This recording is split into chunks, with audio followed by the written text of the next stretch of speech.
Djegim. Që duhet ndarë me opinionin publik. Së pari është për të ardhur keq që gjykata vendosi sot që të mos garantoj mediave dhe gjithë opinionit publik transparencën e këtij procesi dhe pretendimi i dhënë nga gjykata ishte se publiciteti garantohet i këtij procesi vetëm nëpërmjet pjesëmarrjes së publikut. Në fillim të këtij procesi ju e pat interesin e madh të qytetarëve për të marrë pjesë në këtë seancë. Pra nëse juve nuk ju dhahet drejta për të qenë pjesëmarrës, as publikut nuk ju dhahet drejta, pra të gjithë atyre qytetarëve të cilët kërkonin respektimin e ligjit për të marrë pjesë në këtë seancë, me pretendimin se në sallë ka vetëm 30 vende të lira, ku ndërkohë vetëm votuesit e Partisë së Lirisë, apo jo, janë mbi 200.000 veta në gjithë Shqipërinë. Tani si do të zgjidhet ky moment kur gjykata pretendon që transparenca e garanton vetëm pjesëmarrja e publikut dhe kur në sallë ka vetëm 30 veta. Dhe ishte kjo arsye pse këngula dhe unë në fillim të këtij procesi gjyqësor, në praninë e qindra njerëzve këtu të pranishëm, që ju edhe ju besoj i pat dhe i filmuat, që kishin dëshirë të ishin pjesë në këtë seancë. A mund ta garantojnë transparencën e këtij procesi fakti që kjo sallë ka 30 vende të lira, ndër të cilat gjysma e të cilave janë zënë me shumë të drejtë nga gazetarët pranishëm, pra vetëm 15 veta, mund të garantojmë 15 veta transparencën e këtij procesi? Sigurisht që jo. Një moment tjetër që dua të theksoj, është fakti që gjykata pra për moslejimin e mediave në sallë, ju referua standardeve të drejtësisë amerikane. Ku ndërkohë ne kërkojmë respektimin e konventës europiane për të drejtat e njeriut. Apo jo?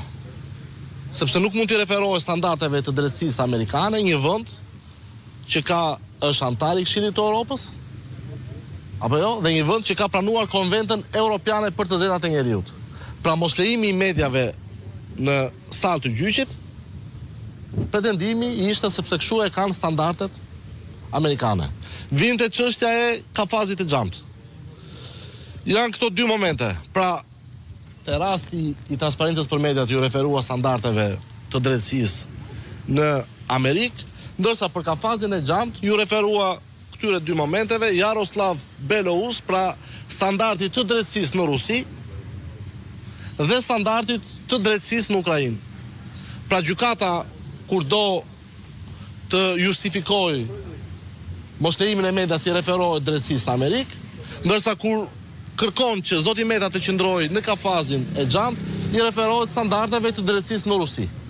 Tani më thoni ju mua se cilin standard duhet të respektoj. Një standard shqiptar zoti Blushi që është nuk është standard i vetmi. Po nuk e di se çfarë pyetje po të bëhet, lutem, ta bëj pyetjen? Po, me shumë. Është standardi Ilir Beqaj që në njërin nga proceset e tij lejohet të jetë për krah avokat. Ka vetëm një standard dhe ky është standardi i Konventës Europiane për të drejtat e njeriut. Mund ta merrni për krahasim? Po tani kjo për fat të keq kjo drejtësi nuk krahasohet dot as me standardin e ashtu quajtur drejtësi e vjetër.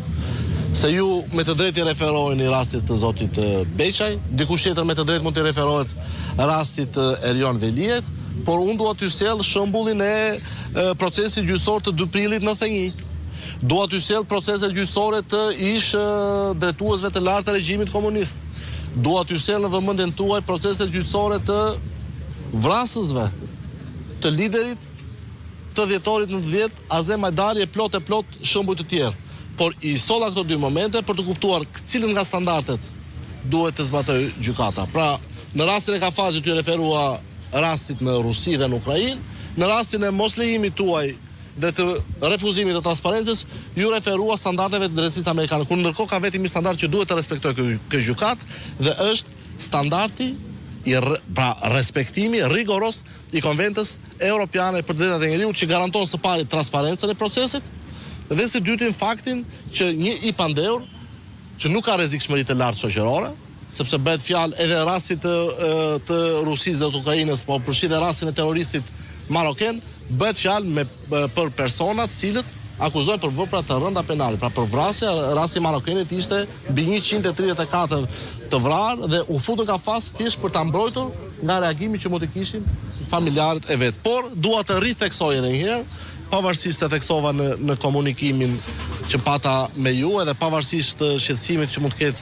kolegja e Report Televizion, është fakti që është tani më e provuar në mënyrë recidiviste fakti që prokurorët mashtrojnë para gjykatës duke fshehur fakte dhe prova dhe i referohem provës ligjore, pra dëshmisë së dhënë para prokurorëve në datën 20 tetor të vitit 2011 të Josef Heset, cilën unë e tregova apo jo, me faksimile para jush pak orë më parë, dhe sigurisht është edhe fshehja e përgjigjes shtruese zyrtare të autoriteteve amerikane të datës 15 nëntor të vitit 2024, që sqaroi përfundimisht çështjen e McKeown Group, një çështje e cila në fakt ishte sqaruar që në 30 apo jo, që në vitin 2017 me letrën që gjithashtu e kemi publikuar të McKeown Group, ku u sqarua dhe çështja e një akuzë e cila besoj është rrëzuar, por një akuzë e cila u përdor nga Spaku për ta rrëmbyer dhe për ta mbajtur në burg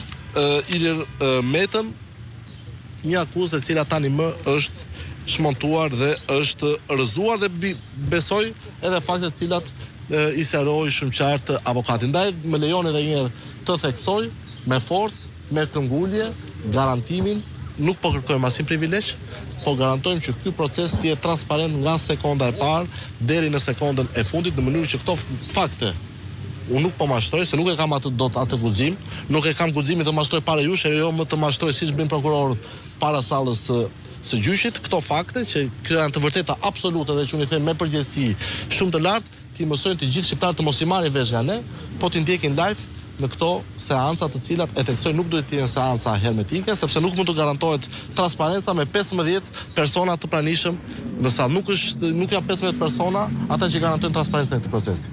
Transparencën, nëse gjykata nuk ka salla të mjaftueshme për të garantuar të gjithë qytetarëve të interesuar për të marrë pjesë në këtë seancë, atëherë e vetmja zgjidhje mbetet që seancat të transmetohen live nga sekonda e parë e deri në sekondën e fundit, dhe paruar faktin që apo jo kemi sot një raport të OSB Odirit, kemi një raport të reporterëve pa kufi edhe shumë raporte të tjera që theksojnë faktin që për fat të keq, dhe këtë nuk e kam për ju, gazetarët të cilët kam shumë respekt për gazetarët e tjerë, por për faktin që 90% e mediave në Shqipëri janë media të cilat sipas këtyre raporteve kontrollohen nga qeveria dhe qeveria sigurisht që i intereson që të serviren në opinion publik në lajme të deformuara dhe sigurisht ti mëshojnë më shumë dizinformacionit si kundër është vepruar, ndërkohë jo vetëm me mediat këtu, por edhe me mediat ndërkombëtare. Kemi Mother Johnson që hapi titullin e parë, Ilir Meta. Planin tuaj të kërkoni mos pjesëmarrje të mediave në gjyq? Plani jonë është e kundërta i dashur Armand. Plani jonë është që salla e gjyqit të jenë të hapura. Ky është diskutimi mbyllur. Po nuk mund të jetë, nuk është një interes, nuk lejojnë transmetim live. Po pikërisht këtë po denoncoj. Nuk mund të ketë seanca të mbyllura.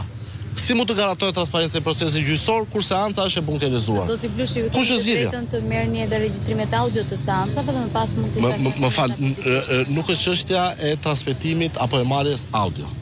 Çështja është që meqense përmenda pak minuta më parë Mother Johnson edhe Kronen Zeitung, ju e mbani më titujt e mëdhenj. Krimi i një presidenti, janë paguar $1 milion për foton e pabër me Donald Trump. Ky lajm u qarkullua prej vitesh e mbi këtë lajm u mbështet dhe kallëzimi i Alit Valterit apo jo? Një akuzë e cila tani më ka rënë. Dhe e vetmja mundësi për të garantuar transparencën nuk është ajo çfarë thot Tedi Blushi apo çfarë thot avokati apo mbrojtësit ligjor të zotit Meta. Por që çdo shqiptar që për vite me radhë është helmuar se janë paguar, nuk janë paguar pak. Të dalësh në faqet parë të Kronen Zeitung ka faturë. Janë paguar qindra, milionerë, sikundër vazhdojnë të paguar apo jo para tek mediat e kapura me paratë e pistat të inceneratorëve për të nxjerrë lajme të reme. Sikundër jam i bindur që edhe sot në vijim apo jo mund të ketë lajme inkognito që i servir Spaku, pra u zbulua seancën e parafundit ishte që u zbulua mesazhi 200.000 euro Ilir Meta. E keni parë ju këtë prov? Nuk ka një prov. Ditën e sotme nga prokurori në sallën e gjyqit, ai mesazh.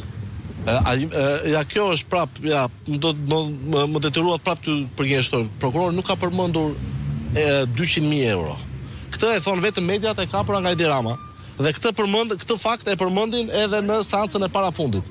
Prandaj është interes, duhet të jetë në radhë parë interesi juaj i mediave transparenca maksimale e këtij procesi në mënyrë që as ju të mos bini viktim e dezinformacionit ose e deformimit të qëllimit të provave që nuk janë asnjë provë, janë thjesht dëshira apo jo dëshira të prokurorëve të SPAK-ut dhe sigurisht më mbetet vetëm të sekundërsh në fakt për fat të keq, thjesht dhe vetëm kemi të bëjmë me një proces politik për sa kohë apo jo nuk ka asnjë fakt dhe nuk ka asnjë provë, po përkundrazi vijojnë ende të serviren sapo e përmendën ju tani informacione të rreme sigurisht me gjoja burime nga SPAK-u që keq përdorin gazetarët apo jo në pamundësi për t'u dhënë atyre aksesin për të pasur apo jo për ta ndjekur live procesin nga fillimi në fund. Ju falenderoj për durimin tuaj.